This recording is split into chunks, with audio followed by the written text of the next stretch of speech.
Video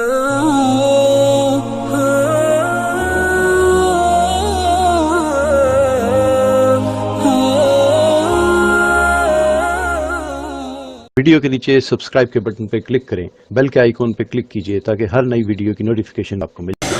الحمدللہ وحدہ والصلاة والسلام علی من لا نبی بعدہ، اما بعد فاعوذ باللہ من الشیطان الرجیم، بسم اللہ الرحمن الرحیم۔ وَأَمَّا بِنِعْمَةِ رَبِّكَ فَحَدِّثْ۔ عن عمر بن الخطاب رضی اللہ تعالی عنہ قال قال رسول اللہ صلی اللہ علیہ وسلم انما الاعمال بالنیات وانما لامرئ ما نوى فمن كانت هجرته الى الله ورسوله فهجرته الى الله ورسوله فمن كانت هجرته الى دنيا يصيبها او امرأة ينكحها فهجرته إلى ما هاجر إليه۔ رواہ الامام الحمام البخاری فی صحیحہ۔ صدق اللہ العظیم وبلغنا رسولہ النبی الأمی الکریم ونحن على ذلك لمن الشاہدین والشاکرین والحمد للہ رب العالمین۔ معزز دوستو، آپ کا علاقہ رند، ضلع ڈیرہ اسماعیل خان، آپ کے اس علاقے میں زندگی میں تیسری بار گفتگو کا شرف حاصل ہو رہا ہے۔ میں نے پہلی بار یہاں پر منعقدہ جلسہ سن 1998 میں تلاوت بھی کی تھی اور گفتگو بھی کی تھی، جس میں جبل استقامت مولانا اعظم طارق شید رحمہ اللہ نے تشریف لانا تھا۔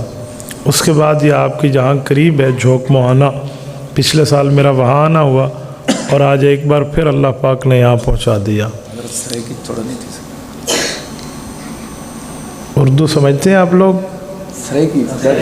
نہیں، میں سریکی چکال کر سکتا لیکن اردو سمجھیں دے وے یا نہیں، یہ دسو سوال کیوں سریکی نہیں؟ جو بندہ اردو نہیں سمجھتا اللہ کے گھر میں بیٹھا ہے وہ ہاتھ کھڑا کرے، پھر میں سریکی میں بات شروع کرتا ہوں۔ بس ہمارے یہاں ایک عجیب ترتیب ہے، لوگ کہتے ہیں سریکی میں سارے بندے نہیں، جو نہیں سمجھتا نا اللہ کے گھر میں بیٹھا ہے وہ ہاتھ کھڑا کر دے، میں اردو نہیں جانتا۔ آپ اردو نہیں جانتے؟ اللہ کے گھر میں ہیں آپ، سچ بولیں۔ نہیں، پھر میں سریکی میں بات کر لوں گا، پھر بیان نہیں ہوگا، پھر گالیاں تھے سن۔ میری بیان ہوتا اردو میں تو آدھے میں گالیاں کر لیں تو میں سریکی کریں دا والے نہ کہ میں قاری رحمت اللہ تقریر نہیں کروائی۔ چلو صاف سمجھ آئے جی ٹھیک۔ معزز دوستو، اللہ کریم کا کرم ہے کہ اللہ نے ہمیں مسلمان پیدا کیا ہے، اور یہ بھی اللہ کا کرم ہے کہ اللہ نے ہمیں امام ابو حنیفہ رحمۃ اللہ علیہ کا تابعدار بنایا ہے، اور یہ بھی اللہ کا کرم ہے کہ اللہ نے ہمیں علماء حق، علماء دیوبند سے جوڑا ہے۔ میں یہ تینوں باتیں آپ کی خدمت میں کروں گا۔ نمبر ایک، اللہ نے ہمیں مسلمان پیدا کیا۔ مسلمان کون ہے؟ کسے کہتے ہیں؟ قرآن کریم میں ہے هُوَ اجْتَبَاكُمْ هُوَ سَمَّاكُمُ الْمُسْلِمِينَ، اللہ نے تمہیں پسند کیا ہے اور آپ کا نام مسلمان رکھا ہے، یعنی مسلمان نام ہمیں اللہ نے دیا۔ اب مسلمان تو کئی ہیں، بہت سے غیر مسلم ہیں وہ خود کو مسلمان کہتے ہیں، جیسے مرزائی ہیں۔ اب ہم مسلمان ہیں، اہل حق ہیں، پہچان کیسے ہوگی؟ تو حضور پاک علیہ السلام نے اس کی پہچان بتا دی ہے۔ قرآن کریم سورۃ آل عمران آیت نمبر 106، یوم تبیض وجوہ وتسود وجوہ، قرآن کریم کہتا ہے قیامت کا دن ہوگا، کچھ لوگوں کے چہرے کالے ہوں گے اور کچھ لوگوں کے چہرے سفید ہوں گے۔ جب یہ آیت اتری تو صحابہ کرام کے ذہنوں میں خیال پیدا ہوا کہ یہ کون لوگ ہیں جن کے قیامت میں چہرے کالے بھی ہیں اور سفید بھی ہیں؟ تو حضرت ابو ہریرہ رضی اللہ عنہ کی حدیث پاک الدر المنصور فی تفسیر الماثور میں امام جلال الدین سیوطی رحمۃ اللہ علیہ لائے ہیں۔ وہ فرماتے ہیں اللہ کے رسول سے ہم نے پوچھا یہ سفید اور کالے چہرے قیامت میں کن لوگوں کے ہوں گے؟ تو حضور پاک علیہ السلام نے فرمایا تبیض وجوہ